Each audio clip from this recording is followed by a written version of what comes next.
Olá, eu sou Ana Cláudia e é um prazer estar participando do segundo Congresso Nacional de Medicina, Enfermagem e Odontologia em Urgência e Emergência.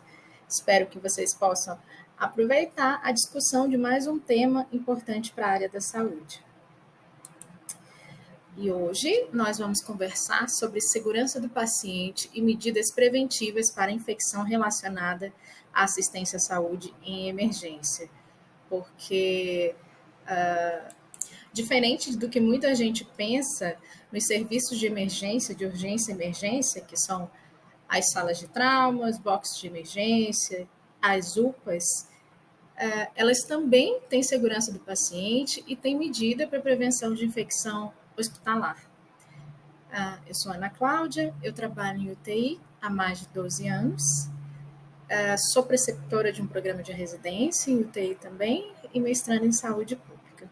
E primeiro a gente vai abordar essa parte de segurança do paciente. O Programa Nacional de Segurança do Paciente propõe um conjunto de medidas para prevenir e reduzir a ocorrência de incidentes nos serviços de saúde, eventos ou circunstâncias que poderiam resultar ou que resultaram em dano desnecessário para o paciente. Tem tempo da gente fazer segurança do paciente, praticar a segurança do paciente no momento de emergência? Tem. Fazer o procedimento de maneira correta, assim como a gente aprendeu na graduação, é segurança do paciente. Por causa da prática diária, da correria, de alguma distração, acaba que os profissionais de saúde fazem o procedimento como não deveriam. E é aí que a gente peca quando eu falo sobre segurança do paciente. Por exemplo, queda de paciente da cama, aplicação errada de medicamento, falhas durante a cirurgia são exemplos de falha na segurança do paciente. E não são coisas simples, né? São esses eventos que acontecem, foi só que caiu da cama. Não, é grave e gera dano ao paciente, né? E eles precisam ser comunicados à Anvisa também. Todo evento adverso é comunicado à Anvisa. Com isso, a Anvisa poderá propor ações visando a melhoria da qualidade dos estabelecimentos, de acordo com a resolução RDC número 36, de 25/7/2003. Então, para uma qualidade de assistência, para um serviço efetivo na emergência, é necessário que você realize o procedimento, que o procedimento seja realizado e seja levado em consideração as medidas de segurança do paciente, que a gente vai ver daqui para frente, e que tenham medidas também de prevenção de infecção no ambiente de saúde. Eu acho que todo profissional de saúde que está trabalhando, ele vê em algum momento pregado em alguma parede esse quadradinho de segurança do paciente, que são metas internacionais e que a gente que é estipulado aqui pela RDC, que eu já apresentei para vocês, a RDC 36. Quais são essas metas? São 6. A primeira, identificar corretamente o paciente. A segunda, melhorar a comunicação entre profissionais de saúde. A terceira, melhorar a segurança na prescrição, no uso e na administração de medicamentos. A quarta meta, assegurar cirurgia em local de intervenção, procedimento e pacientes corretos. A quinta, higienizar as mãos para evitar infecções. E a sexta, reduzir o risco de quedas e úlceras por pressão. Aqui, eu vou apresentar para vocês essas metas da segurança do paciente voltadas para o serviço de emergência, né? Se você trabalha no box, se você trabalha numa UPA, ou até mesmo em UTI, que tem um momento que ocorre a emergência. E como funciona a segurança do paciente nos serviços de atendimento de emergência? Compreendendo que o serviço de emergência possui grande demanda de atendimento e se constitui no local de porta de entrada dos pacientes ao serviço de saúde, o Ministério da Saúde, através da Política Nacional de Imunização, colocou a necessidade da realização do acolhimento com classificação de risco para organizar o processo de trabalho neste ponto de atenção da rede e, deste modo, deixando para trás o modelo de atendimento que se dava por ordem de chegada, garantindo prioridade no atendimento dos casos mais graves. Então, a gente vê que a primeira medida de segurança do paciente no atendimento de emergência é o acolhimento e a classificação de risco. Eu acho que cada unidade hospitalar aplica uma classificação de risco diferente. A maioria aplica o protocolo de Manchester. Na unidade de saúde que eu trabalho, que é pública, a gente tem um protocolo da própria Secretaria de Saúde que eles montaram para classificação de risco. Então, a gente vê que o acolhimento é a primeira medida de segurança do paciente. Os pacientes não podem mais chegar à revelia e serem atendidos de qualquer maneira. Tem uma ordem. Os serviços de emergência, eles são para funcionar baseado nos protocolos, nas diretrizes e na ordem. Isso não é justificado por mim, é pelo Ministério da Saúde, é pela Anvisa, é pelos órgãos reguladores.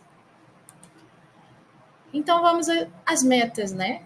A primeira meta é a identificação do paciente, que no serviço de emergência a gente vai utilizar duas pulseiras, né? A primeira é a pulseira de classificação de risco, que é universal, né? Que o vermelho é emergência, a pulseira laranja é urgente, a amarela muito urgente, a amarela urgente, verde pouco urgente e a azul não urgente, que geralmente no serviço de saúde público, a azul a gente encaminha para a unidade básica de saúde. Então, faz parte, né, essa classificação de risco da primeira meta de segurança do paciente. Então, a gente coloca essa pulseira no paciente e coloca também a pulseira de identificação. Todos os setores da unidade hospitalar ou todas as áreas onde há o ambiente do cuidado, o paciente precisa estar com a pulseira de identificação. Por quê? Vai que ele sai da unidade para fazer um exame, ou vai que ele está apenas numa unidade básica de saúde, sentado, verificando a pressão, e ele desmaia, e ele tem um AVC. É para não haver troca de pacientes, é para não haver nenhum equívoco quanto à identificação do paciente. Então, no pronto-socorro, além da gente botar a pulseira de identificação, a pulseira da classificação, a gente também faz a placa de identificação do leito. Isso é geral, isso é para todo o Brasil. Os serviços de emergência, hospitalares e pré-hospitalares, precisam ter a identificação como meta. A segunda meta é melhorar a comunicação entre profissionais. Parece uma coisa tão simples, né? Mas a comunicação eficaz é um dos nossos grandes desafios do trabalho em saúde. No trabalho das UTIs, no trabalho nos serviços de emergência. Às vezes eu falo uma coisa e o meu colega entendeu outra. Isso não pode acontecer. Porque a nossa conversa não é entre a gente e sobre a gente. A gente está lá para prestar um cuidado ao paciente, né? Então a comunicação tem que ser eficaz. Eu falo e ele tem que entender. Essa comunicação precisa ser eficaz principalmente quando se fala em prescrição, em conduta. Então, o médico, muitas vezes, no momento da emergência, vai falar para a equipe de enfermagem administrar tal medicação. Aí você não ouviu direito e fez uma outra medicação. Isso não pode acontecer. Se ele falou uma coisa, você tem que perguntar novamente. Leonardo, é isso mesmo? É para administrar uma adrenalina? Você quer como? Em bolos? Você quer que dilua? Como é feita? Então, assim, além dos nossos conhecimentos prévios sobre emergência, independente da profissão, você tem que reafirmar com o outro colega o que é para ser feito, para a gente ter essa segunda meta de segurança do paciente atendida. A terceira meta é melhorar a segurança na prescrição, no uso e na administração de medicamentos. Esse é o motivo de grande notificação de eventos adversos, né? Parece que é simples, mas não é. e precisa ser revisto. Observar a prescrição, confirmar. Se você viu que tem alguma coisa que você acha que é errada, você vai ao profissional prescritor. É isso mesmo? É para fazer dessa maneira? Isso não pode ser perdido, independente do tempo que a gente tenha de atuação profissional. Não pode, a gente tem que reafirmar, perguntar, voltar quantas vezes forem necessárias. Ah, mas no momento da urgência, da emergência, o paciente está parado, você já sabe o protocolo, né? Você já tem que saber o protocolo para você agir rapidamente e de maneira eficaz. Mas se tem alguma coisa estranha que você acha que está fora do protocolo, você vai falar rapidamente. É para fazer essa adrenalina? É para fazer assim mesmo, dessa maneira? Você tem que estar atento, ok? E a quarta meta de segurança do paciente nos serviços de atendimento de emergência é assegurar a cirurgia em paciente certo, local de intervenção e tipo de cirurgias corretos.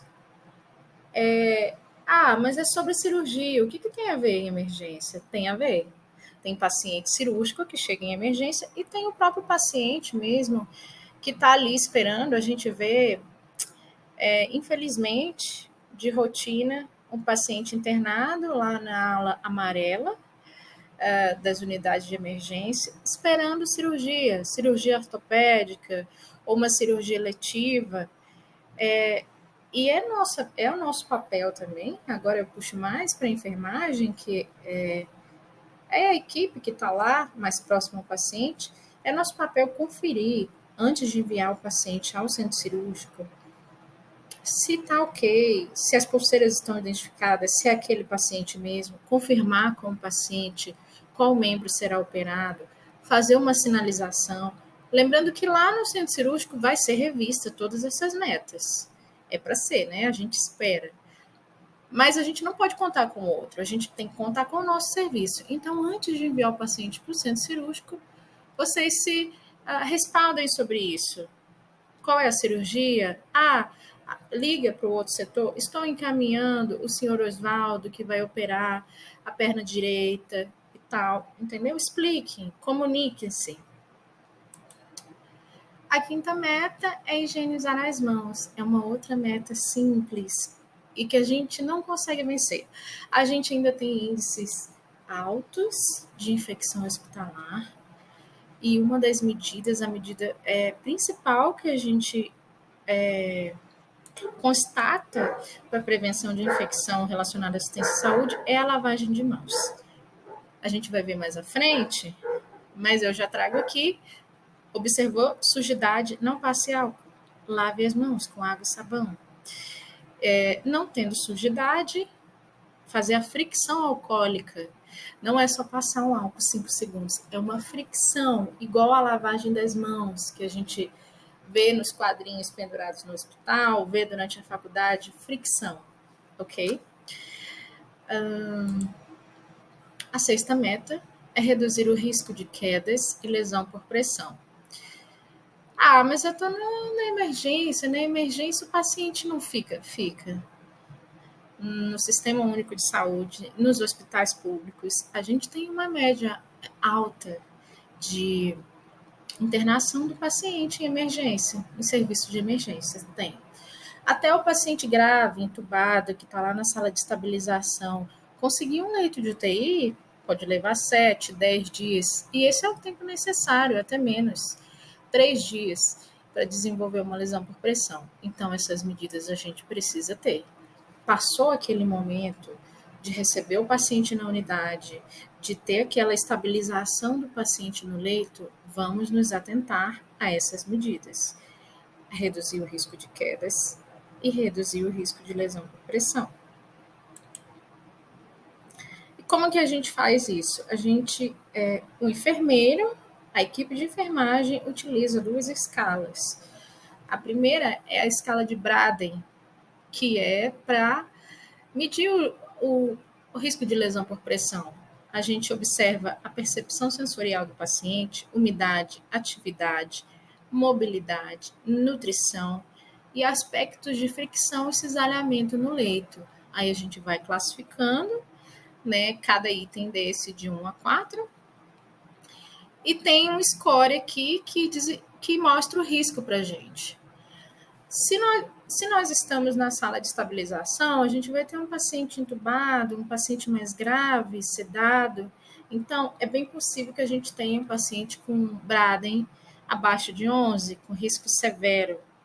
Então, a gente já tem que estar atento às medidas de prevenção, a colocação de placa de tripolímero, mudanças de decúbito. As mudanças de decúbito precisam ser realizadas no serviço de emergência, para não chegar lá para nós na UTI, um paciente com 7 dias de internação no box e com uma lesão, estágio 2, estágio 3, entende?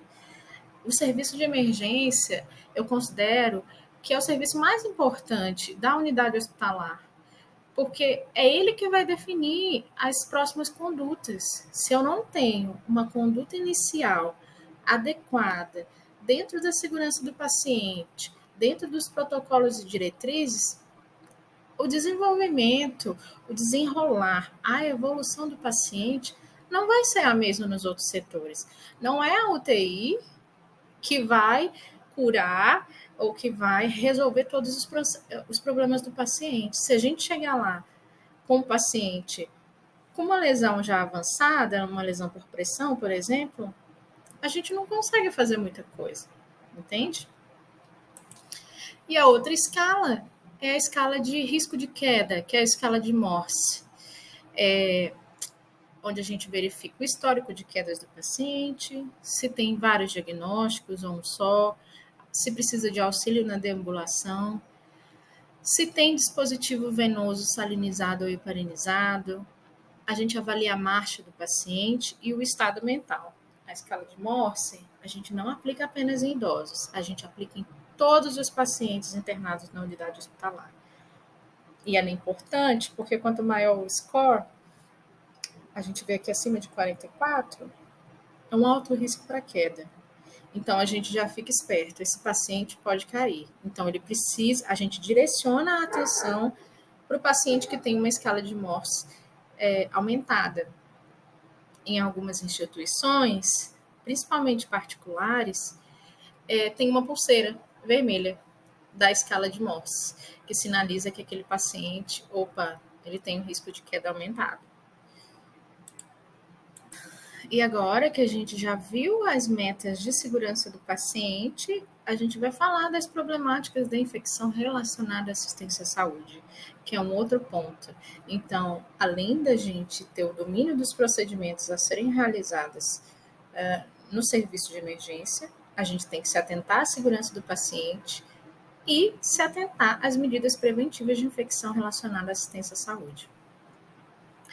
As IRAs, que são as infecções relacionadas à assistência à saúde, consistem em eventos adversos ainda persistentes nos serviços de saúde. Sabe-se que as infecções elevam consideravelmente os custos no cuidado do paciente, além de aumentar o tempo de internação, a morbidade e a mortalidade nos serviços de saúde. Isso é maléfico ao paciente. Mas o SUS tem custo. E o custo indireto é nosso. Todos nós pagamos o SUS. Então, se a gente tem infecção relacionada à assistência à saúde, índices altos elevam os custos em saúde e isso é repassado a nós. Então, a gente precisa, além de prejudicar o paciente, né? As IRAs também são considerados eventos adversos e são notificados pela Anvisa. Em um estudo realizado no Brasil, que estimou os custos de ocupação dia total e médio por paciente com IRAs ou sem IRAs, concluiu-se que o custo diário do paciente com IRAs foi 55% superior ao de um paciente sem IRAs. E cabe lembrar, a gente vai ver adiante, que as IRAs são totalmente preveníveis e nós, profissionais da saúde, somos os responsáveis pela ocorrência delas. Então, qual é o conceito de IRAs? É a infecção adquirida após o paciente ser submetido a um procedimento de assistência à saúde ou a uma internação que possa ser relacionada a esses eventos e que atenda a uma das seguintes situações. Se o período de incubação do micro-organismo causador da infecção for desconhecido e não houver evidência clínica, ou dado laboratorial de infecção no momento da internação, a partir do terceiro dia de internação. Ou quando se desconhecer o período de incubação do micro-organismo que causou a infecção e não houver evidência clínica ou dado laboratorial de infecção no momento do procedimento da assistência à saúde. Convenciona-se como IRAS toda manifestação clínica de infecção que se apresentar a partir da realização do procedimento, estando o paciente internado ou não.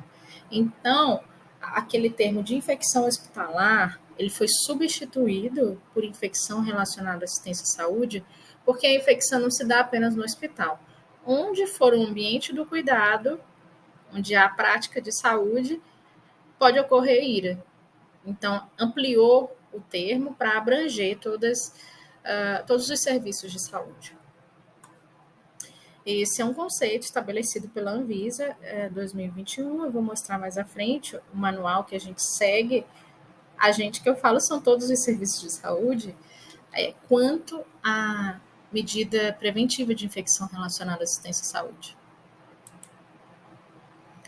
E aí a gente volta para a lavagem das mãos. A higienização das mãos é uma medida preventiva em todos os temas de saúde que vocês forem visualizar. Porque ela é simples, ela é barata e ela é extremamente efetiva e ela não é realizada. Ou ela é realizada de modo ineficaz. No manual da Anvisa, tem os momentos em que se deve higienizar as mãos. Essa figurinha aqui a gente sempre vê pregada nas paredes dos hospitais, né? Quais são esses momentos? Antes de tocar o paciente, antes de realizar procedimento limpo, asséptico, após o risco de exposição a fluidos corporais, após tocar o paciente e após tocar superfícies próximas ao paciente. Lembrando que, se tiver sujidade visível, é lavagem das mãos. Na ausência de sujidades, é fricção com solução alcoólica. Outras medidas gerais de prevenção para as infecções relacionadas à assistência à saúde é o uso de EPIs. Às vezes, no momento da emergência, a gente falha, né? Isso não pode acontecer, porque é para o próprio profissional e para o paciente, né? Não dispensar o uso de luvas, de avental. Na emergência, você não sabe com que micro-organismo o paciente está vindo, se ele já tem uma infecção prévia, uma infecção crônica, né? O uso de máscara também não deve ser dispensado. Eu acho que com a Covid, voltou-se a usar todos os EPIs. Mas agora que está passando a onda da Covid, está se perdendo novamente o uso dos EPIs e não pode acontecer. O uso de máscara precisa ser utilizado, principalmente na emergência, nos atendimentos de emergência. Deve-se atentar também às precauções específicas, precaução padrão, precaução de contato, precaução por gotícula, que são partículas acima de 5 nanômetros, ou precaução por aerossóis, que foi o caso do Covid, né, da TB. Quando é unidade hospitalar, o serviço de emergência da unidade hospitalar também tem um quarto de precaução, né, de isolamento. E a gente precisa estar atento, como nessa figura aí, a utilizar todos os EPIs ao entrar no quarto. As medidas de paramentação, desparamentação, higienização das mãos. Eu acho que isso é sempre muito repetido, é repetitivo, mas é necessário repetir para que a gente não esqueça. No momento que a gente esteja na prática do leito, atendendo o paciente, higienizar as mãos. Ao entrar, ao sair, higienizar as mãos. E agora eu vou trazer alguns sítios de infecção que têm altos índices na prática hospitalar. Tá? O primeiro é a infecção de corrente sanguínea, e eu já vou trazer as medidas para a gente prevenir a infecção de corrente sanguínea. Essas infecções, elas são relacionadas a catéteres centrais, estão associadas ao prolongamento da internação hospitalar e altos índices de mortalidade, podendo chegar até 40% no Brasil. O Brasil realmente tem altos índices de infecção hospitalar. E as principais bactérias encontradas nesse tipo de infecção são Klebsiella pneumoniae e Acinetobacter spp. A infecção de corrente sanguínea não é apenas por catéter central. Catéter periférico, longa data, mal cuidado, com mau uso, também gera infecção de corrente sanguínea. Como que ocorre essa infecção? Há uma colonização extralumen do catéter, a formação de biofilme, a colonização intralumen, a infusão de soluções contaminadas e a disseminação hematogênica. Então, às vezes, só de eu ir lá trocar um soro, sem ter higienizado minhas mãos, porque eu estava mexendo com outro paciente, eu já contaminei, né? Por isso que antes de chegar ao paciente, higienizar as mãos. E quais são as medidas? Aplicar um curativo com gás estéreo e micropore, que deverá ser mantido nas primeiras 24 horas, a menos que ele fique úmido, que aí deve ser trocado imediatamente. Esse tipo de curativo é para o catéter central, tá certo? Aderir à técnica correta de curativo, utilizar filme transparente estéreo, quando disponível na unidade, identificar com data e profissional que realizou o curativo. Se o curativo for trocado com filme transparente estéreo, ele permanece a cada 7 dias, se não houver sujidade ou umidade, tá certo? Ou se ele descolar, acabou, não cola de novo. Tem que retirar e fazer novamente o curativo.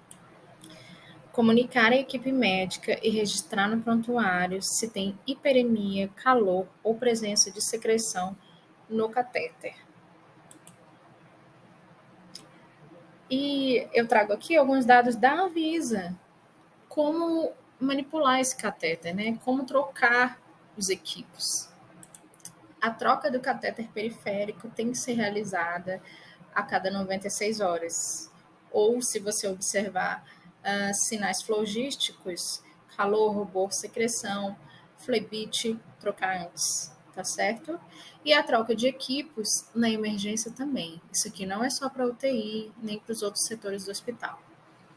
Equipo simples de antibiótico tem que ser trocada a cada 24 horas. Equipo de infusão contínua de bomba, né? A cada 96 horas. O equipo de nutrição parenteral total a cada troca de bolsa. O equipo de pressão arterial invasiva, que é a PAI, a cada 96 horas. E o equipo de hemocomponentes, hemoderivados, concentrado de hemácia, plasma e afins, é a cada bolsa. Então, tem um protocolo seguido. Esse aqui não é só do meu hospital, esse aqui é do manual da Anvisa, que todo hospital tem que seguir, né? Seguindo esses protocolos, a gente já institui uma medida de prevenção de infecção de corrente sanguínea.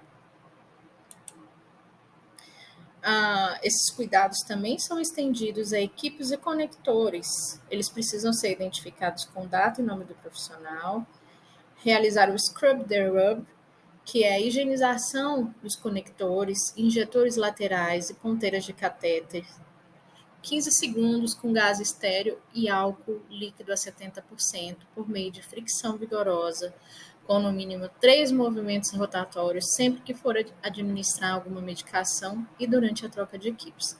Então, não é só eu chegar lá, o médico falou, vamos correr um ringer. Tá na correria, não tá? Você já sabe que tem que pegar o soro, o equipo, a gás com álcool e ir pro leito. Chegou lá, ó, é rápido. O scrub the rub é rápido. Você fica lá, higieniza e conecta. É assim que deve ser realizado, é assim que está no manual da Anvisa. Realizar a troca de conexões, os three-ways, a cada troca de equipe ou circuito de infusão. Porque eles são muito manipulados, né? Essas torneirinhas, a gente está sempre mexendo nela para administrar medicações rápidas, nas trocas de equipe. Então, elas precisam ser trocadas, elas não podem ficar ali infinitamente enquanto o paciente está internado, tá certo? E agora, o segundo sítio de infecção que a gente vai falar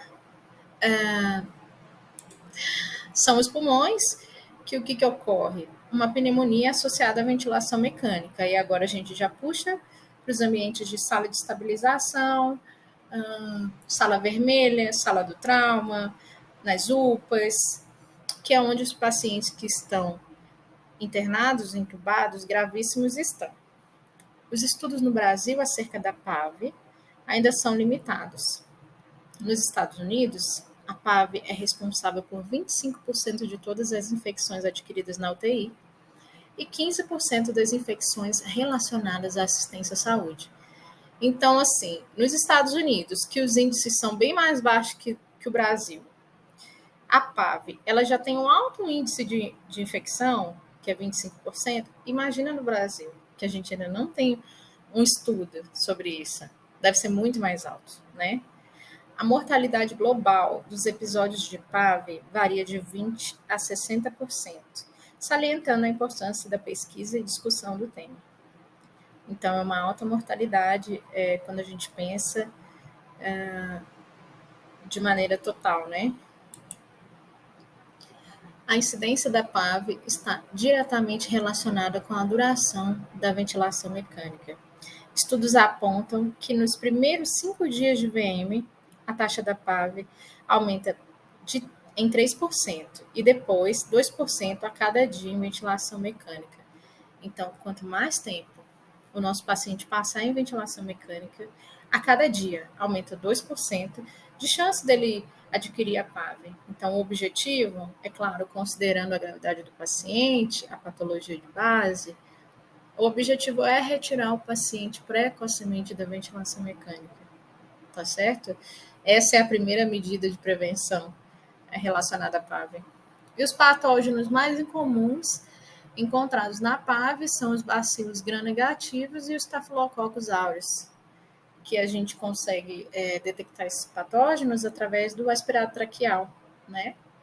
Talvez nas unidades de emergência, se o paciente for internar pouco tempo, você não vai ter oportunidade de coletar um aspirado traqueal, de ter contato. Mas na UTI é corriqueiro, semanalmente, a gente está sempre coletando aspirados para saber como é que o paciente está, né? Se desenvolveu PAV, se não. E como que ocorre a PAV? Há uma colonização e invasão do trato respiratório inferior, devido a fatores relacionados ao paciente, né, à própria imunidade do paciente, ao uso de antibiótico, cirurgia, dispositivos invasivos, contaminação do ventilador mecânico e transmissão cruzada, né? Novamente, eu chamo para essa primeira ícone aqui, higiene das mãos. Higiene das mãos. Para a gente evitar pelo menos duas coisas: contaminação do ventilador mecânico e da transmissão cruzada.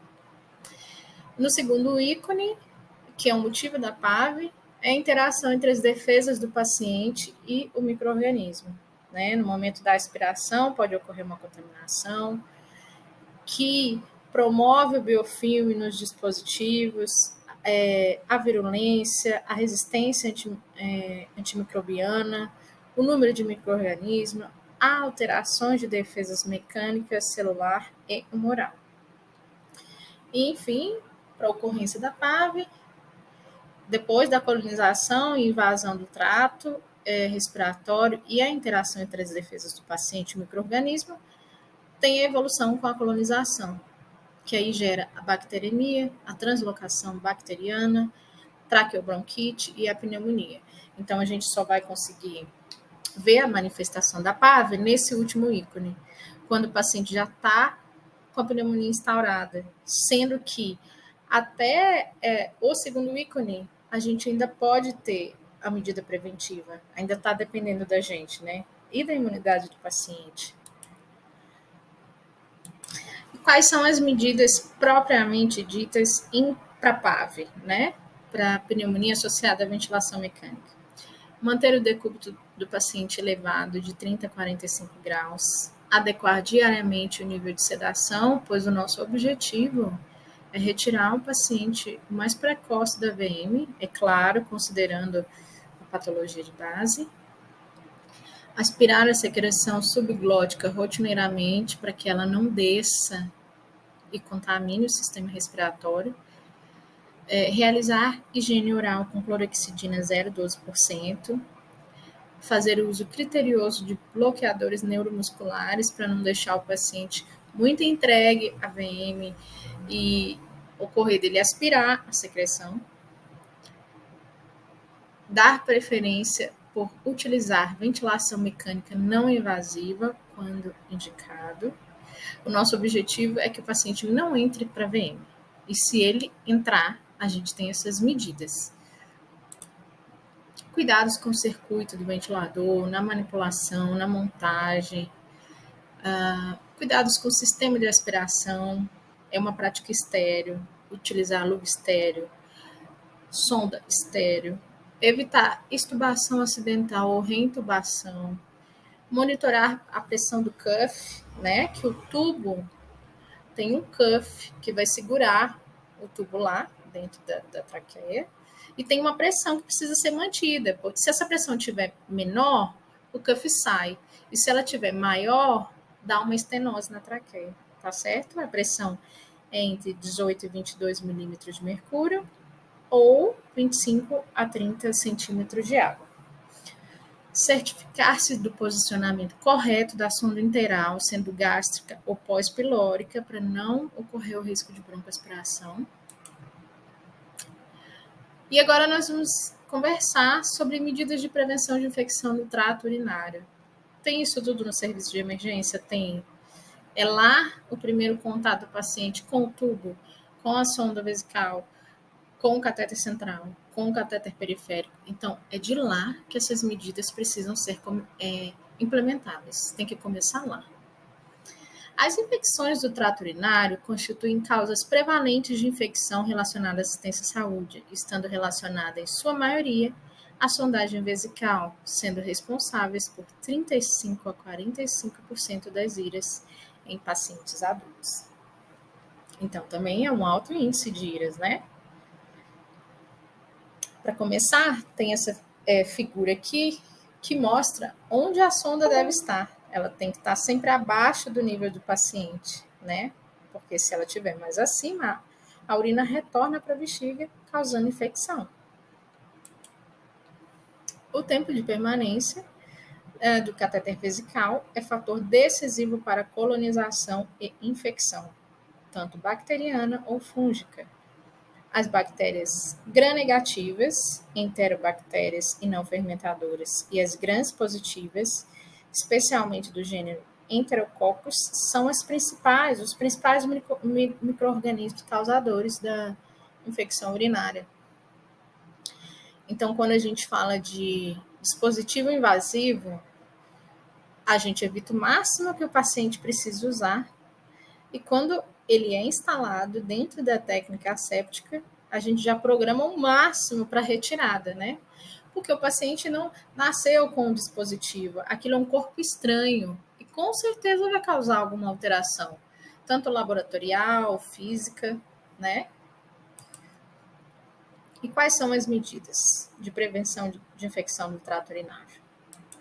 A primeira medida é técnica correta e asséptica de inserção do catéter urinário. Durante o transporte do paciente, clampear o sistema coletor, desclampeando assim que chegar ao destino, evitando o refluxo.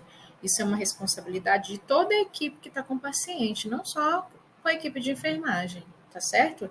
A gente faz um checklist para realizar o transporte do paciente. O paciente está internado no box de emergência, a gente precisa levar para tomografia. Aí vai mudar, né, de maca, de cama, para botar no tomógrafo. A sonda precisa estar clampeada. E depois, fazer o mesmo checklist quando voltar para o leito. A sonda precisa estar desclampeada. Manter o sistema de drenagem fechado e estéreo. Ou seja, se teve um rompimento, tem a sonda vesical acoplada à bolsa. Se teve algum rompimento da bolsa, não se deve trocar só a bolsa. É necessário trocar todo o sistema. Porque é estéreo, a bexiga é estéreo. Se a gente quebra alguma técnica, contamina. Manter o fluxo da urina desobstruído, evitando dobras no circuito. Então, no circuito da sonda, da bolsa coletora, não pode ter dobra. E esvaziar a bolsa coletora regularmente, utilizando o recipiente coletor individual e evitar contato do tubo de drenagem com o recipiente coletor. Outras medidas são manter a bolsa coletora abaixo do nível da bexiga, como eu já falei. Após a inserção da sonda, fixá-la de um modo seguro, que não permita tração ou movimentação.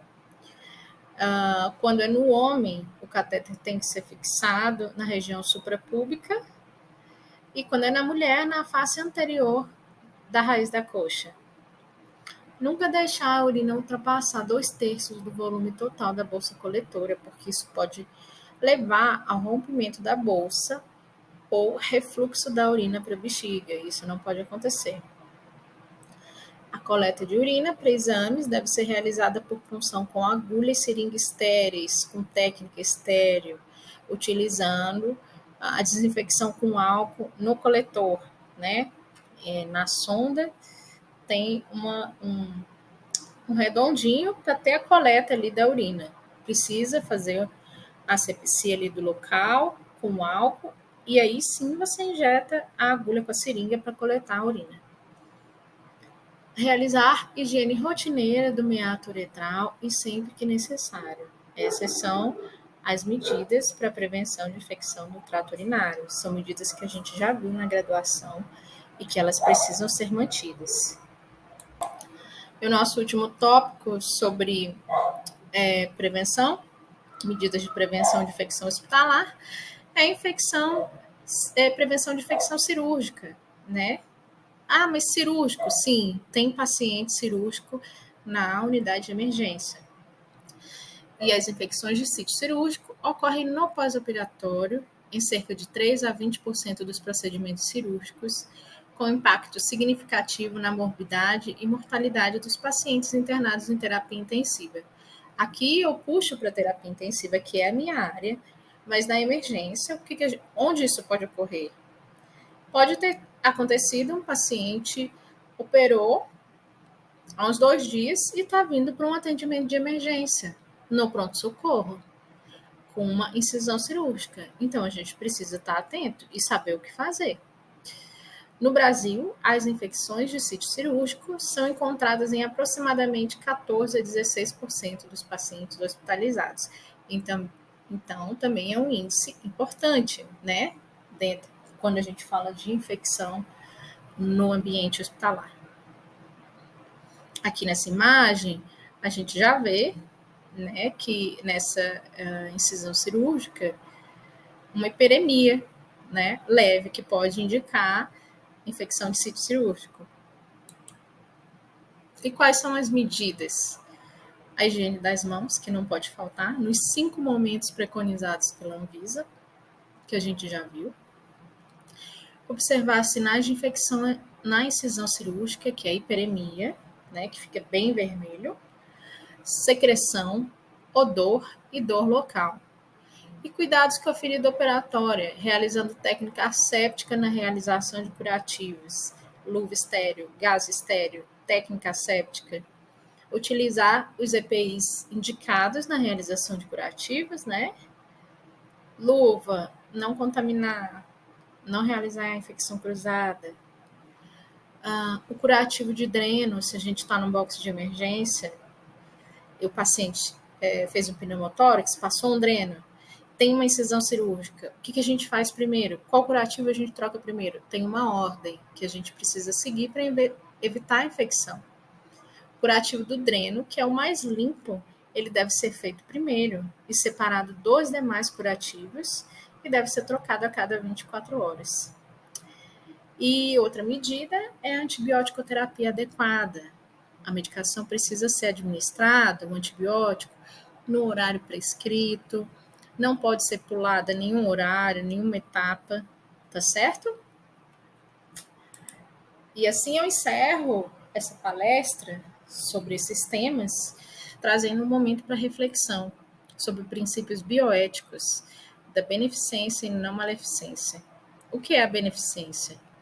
É a obrigação moral de agir em benefício dos outros. O profissional precisa ter a maior convicção e informação técnica possíveis para assegurar o benefício de suas ações ao paciente. E a não maleficência é, acima de tudo, não causar dano. O profissional de saúde prevê e evita possíveis danos ao paciente. Então, no momento que a gente está empregando as metas da segurança do paciente, as medidas preventivas relacionadas à infecção associada à saúde, a gente está também praticando os princípios bioéticos, né, que a gente aprende na graduação. E eu trago uma pergunta reflexiva: será que estamos tratando o paciente da mesma maneira que trataríamos um ente querido, né? A gente precisa pensar no paciente e que pode acontecer e que acontece como alguém próximo. Além de ter empatia, além de agir com ética e bioética, a gente precisa ter o conhecimento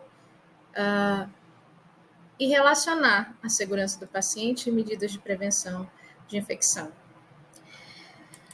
Aqui são as referências bibliográficas. Eu acho que a principal, para vocês tomarem nota, para vocês lerem e baixarem, é essa primeira referência aqui, que é o Manual da Anvisa de Medidas de Prevenção de Infecção Relacionada à Assistência à Saúde, de 2017. E eu trago, para finalizar, uma recomendação. Tem um curso na escola virtual.gov.br, né, que é a escola do governo, sobre segurança do paciente e qualidade em serviços de saúde. Esse curso é muito bom, eu já fiz, ele é gratuito, ele dá um certificado de 100 horas, né, para contar para o currículo, né, para atualização profissional. E ele traz alguns aspectos que eu trouxe aqui na palestra, tá certo? Ele é um curso completo, bem certificado, né? Acessem o site escolavirtual.gov.br e procurem por esse curso. E assim eu agradeço pelo convite de participar desse evento e até mais.